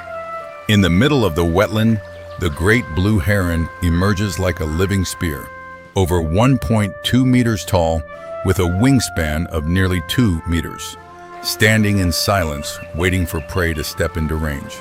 As the early sun warms the water, a school of small fish swims past a submerged grass clump. The heron still motionless, only its amber eyes slowly tracking every movement below the surface. One fish separates from the school, closer still. The curved neck slowly lowers, each vertebra locking into position like a spring being quietly compressed. Then the neck releases in an instant. The head drives into the water like a lance. The surface explodes, and when the head rises again, a fish is pinned sideways in the long beak. It rotates the fish to the right angle and swallows it whole, a small bulge traveling down the throat. The body returns to its familiar posture, waiting for the next movement. But fish are only the simplest item on the great blue heron's menu. This elegant bird can swallow nearly anything that fits within its beak, which is over 20 centimeters long. At midday, a water snake slides along the grassy bank at the marsh's edge, seeking shade, unaware that it is moving toward a predator that even its own parents would avoid. The heron spots the snake, but does not lunge. It only paces slowly across the mud, quietly circling to cut off the prey's route back to the water. The snake raises its head and recognizes the danger, immediately turns to flee. But the S-curved neck has already lowered, ready to fire before the next movement. The beak drives down, the snake immediately coils tight around it. The great blue heron shakes sideways, then slams the prey hard against the surface, the mud. By the final slam, the snake's body begins to go limp, the coil loosening. The hunter shakes hard until the snake falls free of the beak, then grips it again and begins the process of swallowing. Several minutes of struggle disappear as quickly as they began. It stands motionless in the shallows once more, neck curved, feathers smooth, amber eyes already tracking the next movement. To the south of the marsh, where the water is deeper and the mud softer, a young American alligator, less than 30 centimeters long, glides slowly along the water's edge, learning to stalk and hunt. Only a few months old, it is still far too small to be at the top of the food chain, while it remains a target itself for larger creatures watching from around the marsh. The young alligator moves to the shallows, stops to observe, its underdeveloped hunting instinct leading it to mistake the gray shape ahead for nothing more than a dry log. It swims 1 more meter, then half a meter. The neck lowers, so slowly the water makes no ripple, locking onto the small creature busy paddling through the mud. In the blink of an eye, the beak clamps onto the baby alligator's body before it can react, then slams it repeatedly against the water. The prey struggles weakly and gradually goes still. The young alligator goes motionless. The creature that would have become the lord of the marsh has just disappeared into the mouth of a bird. It would have frightened away once fully grown. As afternoon comes and the water warms, creatures grow more active. And to the north of the marsh, a mother mallard and her ducklings swim slowly through the still water in single file. One duckling is pulled sideways by the current, falling behind, small feet kicking frantically, opening a dangerous gap between it and the protection of the group. The gray shape changes direction, unhurried, each step aimed directly toward the straggling duckling, while the mother continues swimming ahead, completely unaware the group is now one short. The prey swims across its path. One single movement, the beak snaps shut instantly, the yellow down disappears into splashing water, and the mother turns in alarm. The heron raises its head and swallows the duckling whole, leaving a flat water surface behind. The mother circles, searching uselessly, then continues moving as though nothing was lost. The heron stands motionless, the small ripples slowly fading. In a single day, several different prey have passed one after another through this hunting ground. The belly is not yet full. The stance in the middle of the marsh remains, because in the water around it, almost every movement can become food. Late afternoon, the heron's shadow stretches long across the water as a small frog touches a lily pad near the marsh's edge and vanishes instantly. It does not hunt by species, it hunts by opportunity, where any creature that appears at the right distance, the right size, at the right moment can disappear.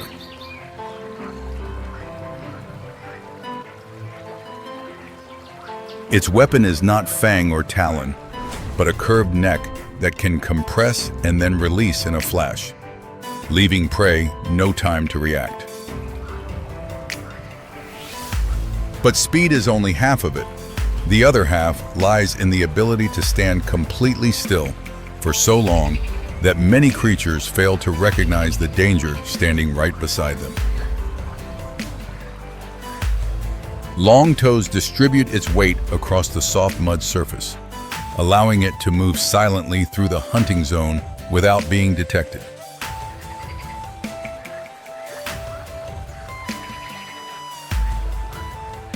In the low afternoon light, the heron continues moving into deeper water, where larger prey appears, reading the entire marsh like a living hunting map.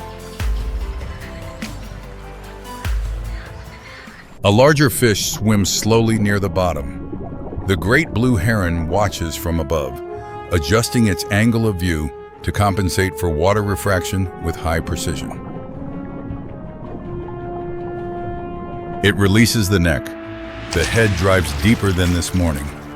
The large fish is pinned sideways in the beak, thrashing hard. The heron slams the prey into the water, stunning the fish, then swallows it whole. The belly grows heavier, the steps slower, but the eyes remain alert. Any creature that swims past triggers an automatic attack reflex. 7 hunts in a single day. No selecting by species, only selecting by distance. No chasing, only waiting. And when the moment comes, everything ends in the blink of an eye. Below the surface, life continues normally for fish and frogs, while the mother alligator can only protect her young within the limits of her own field of view.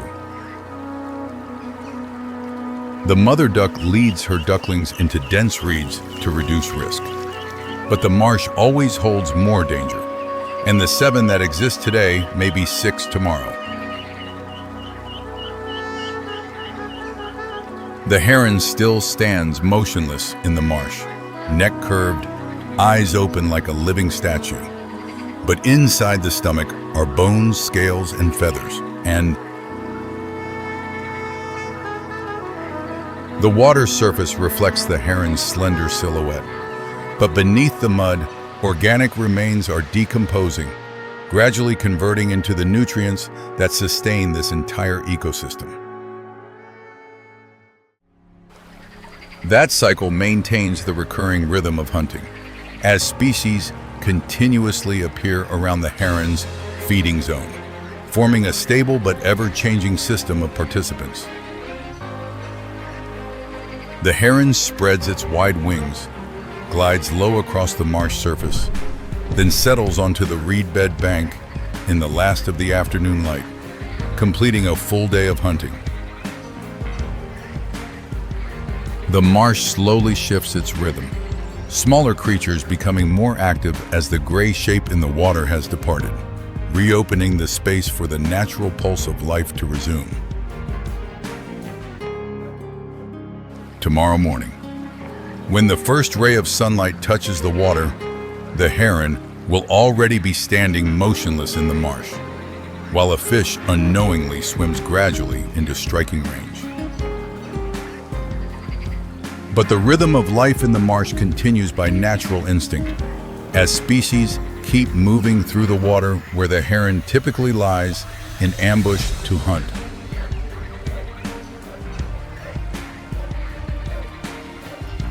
The marsh landscape is nearly unchanged: shallow water, soft mud, and softly swaying reeds, concealing a motionless yet supremely effective predator.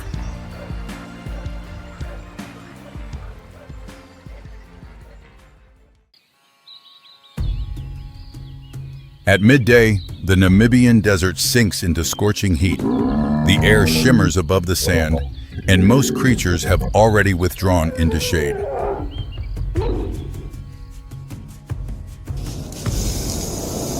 But just beneath that seemingly still surface, a world of hunting continues without pause, where death arrives in ways no one anticipates. Look at that flat expanse of sand. It is concealing a perfect trap, a small round trapdoor covered in sand and silk, perfectly camouflaged within the desert. Directly beneath that door, a trapdoor spider waits in silent ambush. From the burrow entrance, countless fine threads radiate outward, turning the surrounding sand into an invisible sensing net. A cricket wanders off course and touches a thread. A split second later, the trapdoor snaps open. The spider launches out and seizes the prey, then drags it straight underground, faster than a blink. In the dark burrow, venom seeps into the cricket's body and gradually liquefies everything inside. The spider then simply sucks out the contents and leaves behind an empty shell. That is death arriving quietly from within. But nearby, another hunter chooses a far more blunt approach, ending prey through raw, unadorned force. A burrowing scorpion with pincers as wide as a thumb. It barely needs its venom. A cricket walks past, the pincers snap shut, and the chitin shell shatters. The exposed flesh is torn apart immediately by its mouth parts. Same prey brought down, but it and the spider represent two completely opposing methods of hunting. On the same patch of sand, one creature was liquefied from within and one was crushed from without. Two outcomes, and neither shows any mercy.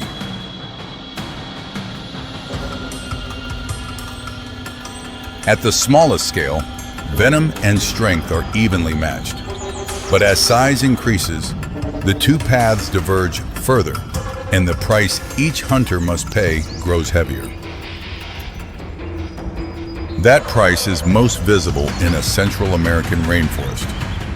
Beneath shafts of sunlight filtering through the canopy, a pit viper lies coiled and still beneath dry leaves. A forest mouse picks through the undergrowth, nose close to the ground, searching for seeds. Every tiny vibration travels up through the branches, and the eyes above immediately lock on. The pit viper strikes in a flash. Hollow fangs drive deep, pump venom, and release instantly. The mouse lurches upright and bolts through the leaf litter, believing it has escaped. But the venom has already spread silently through the body, destroying tissue.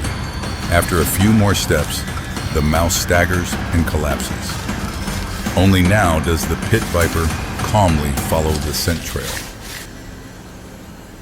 Strike and release. That method saves energy.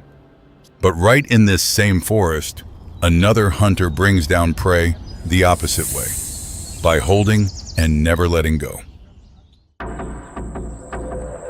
In the dense, dark, damp forest understory, a boa constrictor lies coiled. It carries no venom, but those muscular coils are enough to suffocate any prey. A mouse forges its way closer to the tree root, where the boa lies hidden. The moment the prey enters range, the boa launches like a spring and wraps tight around it. That method of constriction costs more energy, but leaves the mouse almost no chance at all. The boa swallows the prey whole right there, no need to follow a scent trail.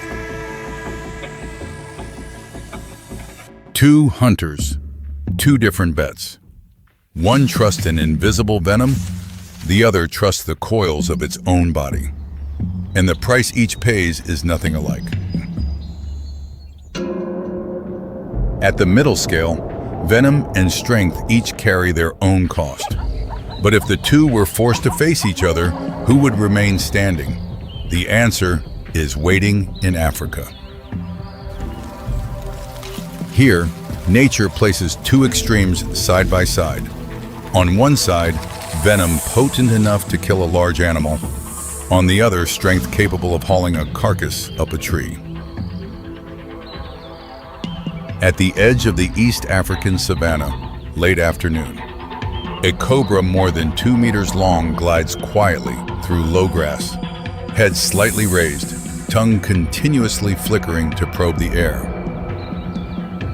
In a tree 10 meters away, a leopard opens its eyes, the powerful shoulders tightening under the spotted coat. It has just spotted the shadow moving below. The cobra stops, raises half its body, and spreads its hood wide. That threat display has made many large mammals hesitate, but the leopard continues to press closer in silence. The first strike drives straight forward. The leopard tilts aside and sweeps a paw hard across the snake's body. The fangs only manage to sink into the grass. The second time, the venomous head snaps forward like a spring. The leopard immediately leaps back. When striking, the snake is extremely fast, but changing direction is always slower than a four-legged opponent. After only a few exchanges, the leopard has already identified that weakness. It keeps circling to the side, each step pressing closer behind the snake's head, beyond the reach of the fangs. Suddenly, the snake spits venom straight at the leopard's eyes. The leopard tilts its head just in time. The spray grazes past the ear and falls onto the grass. But every missed spit drains the snake's venom reserve. The next time, a portion of the venom catches the leopard's muzzle. The leopard jerks its head, eyes squeezing shut, staggering back several steps. The snake immediately seizes the upper hand. The snake rears again. The leopard seizes the opening and drives in, pinning its head to the ground. But in that same instant, the fangs also manage to sink deep into a paw. The struggle ends only when a dry crack of breaking bone sounds. The snake's body goes limp, but the last of its venom has already entered the leopard's bloodstream.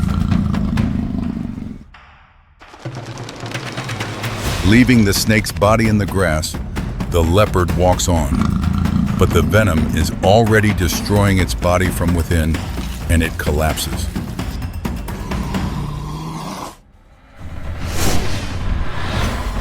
The leopard falls. Its chest rises and falls more slowly with every breath, its eyes seeing nothing now, only the distant sound of buffalo carrying faintly to its ears. Venom overcomes strength.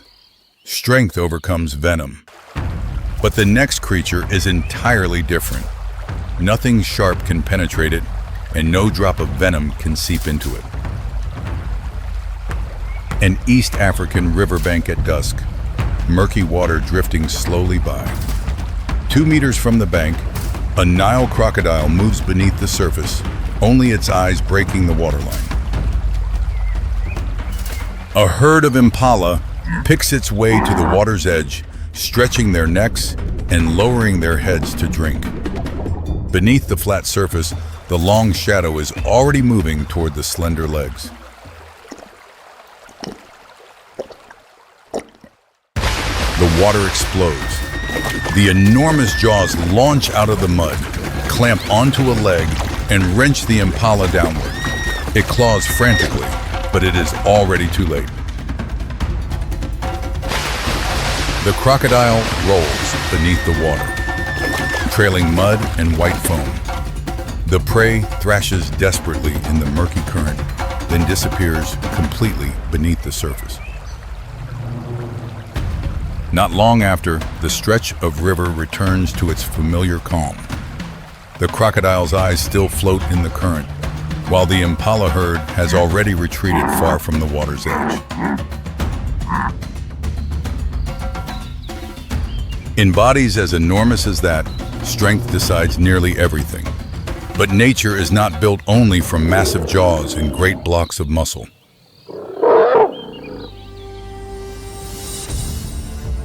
In rock crevices, beneath leaf litter, or inside tunnels under the sand, there is another world entirely, where a single drop of venom can accomplish what muscle cannot. Beneath the sand, the spider still waits behind its silk door. The scorpion holds its pincers ready among the rocks, and the snake waits in darkness for the first signal from prey. On the grassland, the bodies of the leopard and cobra gradually become part of the savanna. Out on the river, the crocodile lies still, as though the battle of the afternoon never happened. From the smallest creatures beneath the earth to the giants ruling the waterways, every species carries its own weapon, sharpened across millions of years. And right now, somewhere out there, another hunt has already begun. One careless step, one very faint vibration, sometimes that is all it takes to decide life and death.